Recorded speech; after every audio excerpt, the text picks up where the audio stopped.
And I'm going to talk about the metaverse, but specifically the knowledge metaverse and the future of education. There's a lot of buzz around metaverse. 1.5 trillion people, $1.5 trillion, and not people, we're not that many yet, that is expected to grow. And we've been working for this in this area, or related areas, for a quarter of a century. I'm not going to talk so much about Eon, and the fact, but we are the world's leading company in this area. We're NASDAQ registered, and we are based on the firm belief that knowledge is a human right, and we want to make knowledge available, accessible, and affordable for everybody, together with our academic partners. So, I'm from Sweden, so we look at value. So what's really the value of this technology? I'll let PricewaterhouseCoopers to summarize it in 30 seconds. We have conducted a study on virtual reality learning. We found learners in VR required less time to learn, they had higher emotional connection to the content, higher confidence, and were less distracted during the training. Now, if that's correct, how come not every single school has it today? Reality is that there are lots of problems, and many of these problems were highlighted today, but I will try to focus on 3 problems. Number one, it's very difficult to create this environment. So what we did, we embarked on a journey to create a platform that takes away this and makes it easy. What do I mean by easy? So this platform allows my mom, she's 82 years old, she cannot use Facebook, but she can actually do her cooking classes by walking and talking using this platform. It's agnostic, so it works with what 5.4 billion people have in their pocket. Many people talked about using your own devices, but 30 other devices, headsets, glasses, tablets. It has the world's largest library. So one problem with this technology, you saw the kidney previously, is we started with 20,000 items, we're now at 5.1 million assets, and we're increasing every month 10%. So that's important because otherwise you can't show kidneys or skeletons or whatever you want to teach. But last and not least is to make it easy. No programming. So if my mom can do it and I can do it, I would say anybody can do this. So that was the first obstacle we have to overcome. Make it easy. The next problem is, I don't know about you guys, but I don't want my kids and grandkids to be in a room and with headsets and experience the world. I want them to be out in the desert, out in the garden, and see reality and learn by doing. So the next phase, we did develop what we call merged XR to inject knowledge in the physical world, in the real world. And in seconds, you use this phone, you can scan an environment, create a digital twin, and then using artificial intelligence, you can inject knowledge into this. And that knowledge can be then shared with different people in different locations, and suddenly your reality bursts with knowledge. And there was a question here about learning things that are useful. So I'm not talking about theory, I'm thinking about things that you can get a job with today. And the further remark that I heard today was students are bored. They want to communicate with other people. So we agree, it's not fun to learn alone. So the third problem we try to solve is how do we get colleagues from Stanford being right there in that chair, right now, teleporting them, being able to engage with them, talk with them, share information, and be there. So rather than looking at 16 heads on a screen, which humanity wasn't designed to do, I'm talking about Zoom. So the ability to do these spatial meetings where we share information and do it from a phone, not doing it from a very advanced, it's also crucial. So that's the first 3 obstacles that we overcame and were addressed to be able to implement this widely. But that's not enough. It's not enough to do, for the metaverse, to just do a room or an object or even an environment. You have to do the world. How do you build a whole campus? And that's where we came in with this idea about walking and talking. Everybody can walk and talk. So you basically grab your phone, you select your avatar, that takes 15 seconds. Once you have your avatar, let's say you want to build a hospital application. So I hold my phone and I say hospital, or I can talk Arabic, I can choose 80 languages. the hospital appears, I can scale it, I can drop my different equipment, I can invite doctors to this meeting. So by walking and talking and this vast library, I can build applications with no obstacle, no friction. So that is very much possible to do today. It's not science fiction. People were talking about soft skills, so we have a whole application around soft skill applications, management, etc., which today, unfortunately, we can't do it. So, what can you do with this no-code relation? I was in Qatar not long ago, so, for example, FIFA is using this for having your football players. I was in London 2 weeks ago. I was at Harrods to shop, and my wife wanted to find the perfume department, so we have an AI guide, avatar guide, that took her there. Later on, I was at the museum. If you've been to the museum there, so I created this application in about 4 minutes. So I had whales floating in space there for them. And I mean, this is just simple examples. Students that are bored, they want to be home. When they learn, they can have animals popping up from their pool. So fantasy sets limits here. Now, where can this be useful? Obviously, education is the key area for knowledge transfer. So we are applying this in everywhere from K-12 to higher education. But also, this links to industry, because I think you said something very important, that we need to make sure that students are job ready. So they don't learn something that they, you know, it's a journey through the desert to nowhere. Health applications. Safety applications. Dubai is big on hospitality. Architecture. I know I met someone that wanted to learn how they can use this in architecture. So there's, you know, literally everything you see here has been created by users, not by specialists, not by, and I'll show you also an application that my mom has done. So anyway, so these are some application examples, and this can go from, for example, simple applications for dancing, automation, mechanical engineering, carpentry, physics, more dance, marine, and so on. Okay,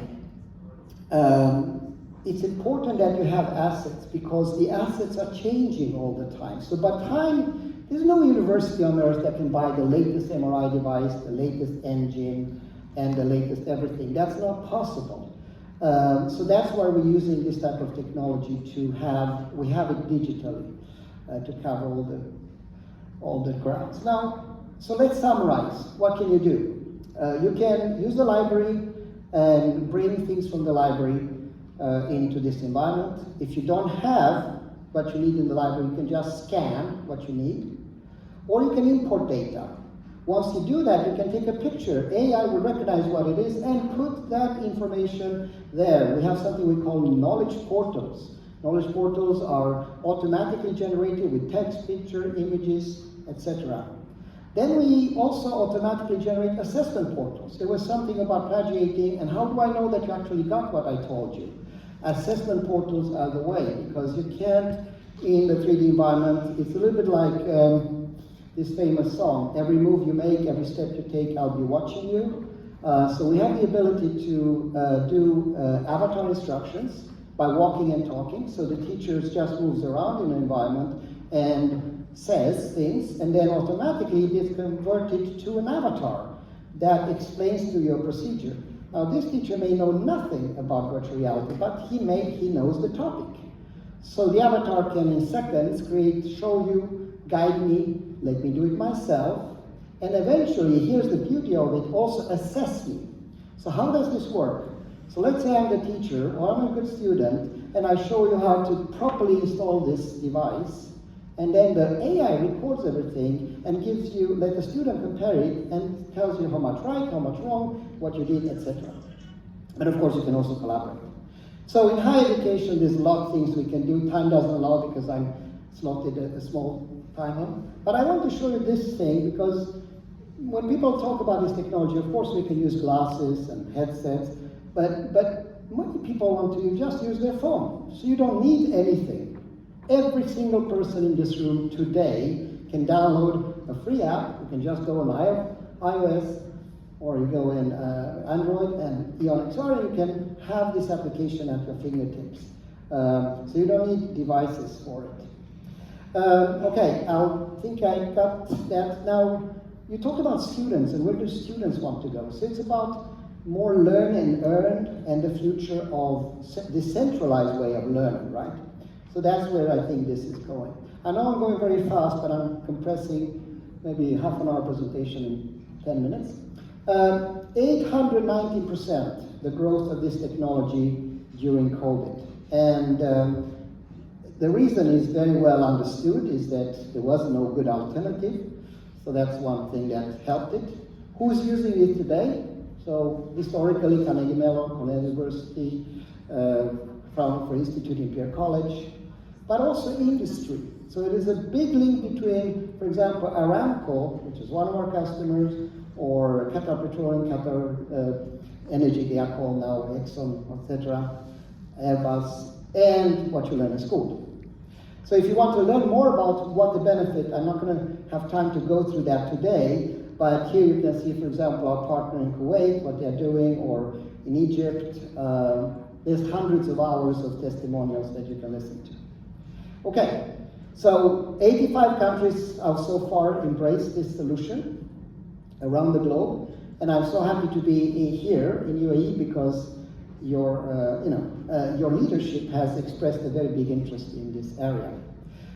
We are focusing on national rollouts. So I was just inaugurating a 50,000 user rollout in South Africa. I was with the Prime Minister of Thailand a couple of weeks ago, similar there in Thailand.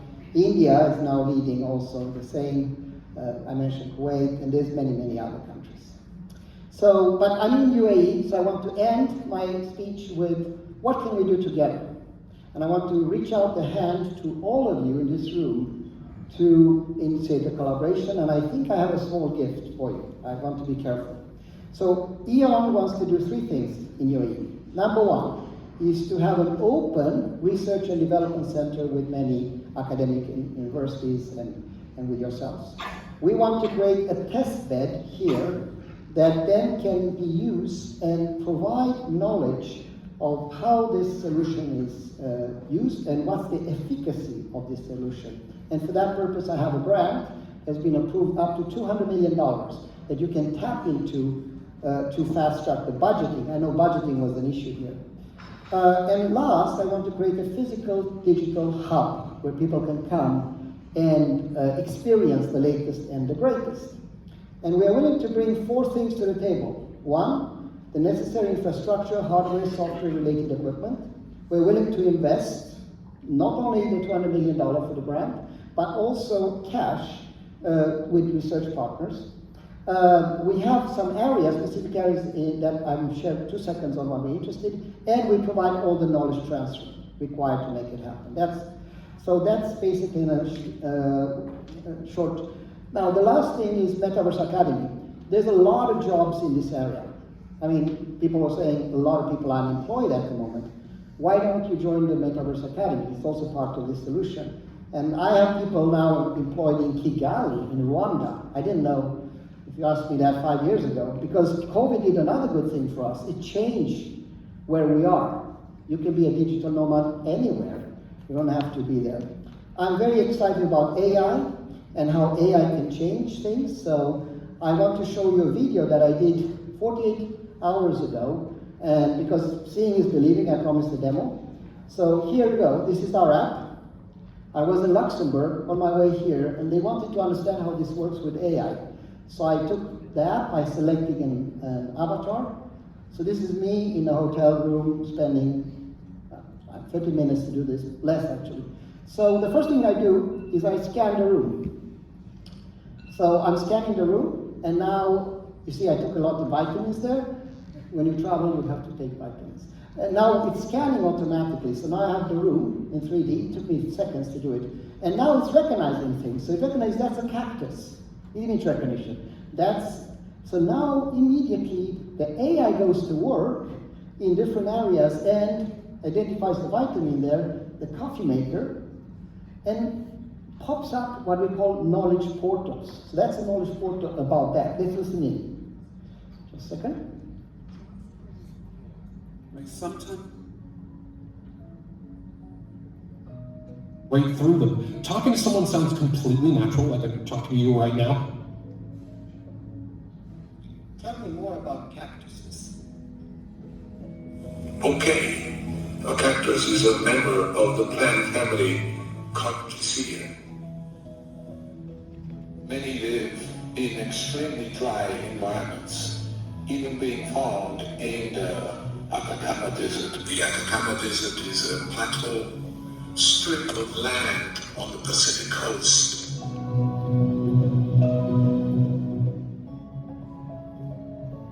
Hi, I'm Kathy with Level Up RN. Good morning. It's time for Awakenings. It's Thursday, today, September 22nd. Based on my reading of your reading, your reading is good, 7 to 6. Your sleep is good, although you slept only 5 hours and 39 minutes. That's what happens when you travel, you don't sleep much. So this is connected Today when you take your vitamins, please take an extra tablet of Complete B Complex and Naproxen Acid Pro. Let me show you. This one and this one. In 2011, Espresso, the premium single-serve coffee brand of the multinational Swiss company Nestlé. This video will guide you through the first use of your new Virtuo Plus machine. I'm not too fond of these European coffee makers. Can you please tell me how I can get a nice cafe au lait? Good morning. No problem. The coffee is easy. You push this button here, and then place the coffee in the slot, and voila, cafe au lait. Yeah, so if I can make it, everybody can do it. So this is a silly example, but we use this for predictive AI, we use it for digital twin technology, we use it for safety security, building the metaverse, enhanced tourism, eye tracking, and in summary, and I'm getting to the end of this, the benefits that I think we can provide is transform education, enhance education quality, build their own IP. I think the digital assets will be more important than the physical assets in the near future, and eventually also help academic institutions through this transition. If you want to learn more about it, I wrote a book, What's Next? The Metaverse, the Knowledge Metaverse, and how the intelligence explosion help us to become superhumans. That's what we're getting to. Now, for all of you that are interested, we just signed an agreement for 50,000 students and 7,500 interns, so we have those licenses available. So you can apply for a grant. If you're interested, just contact me, I'm there.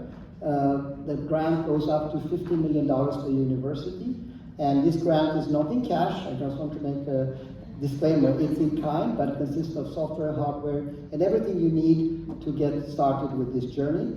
And I very much look forward to interact with you after this meeting. Thank you so much.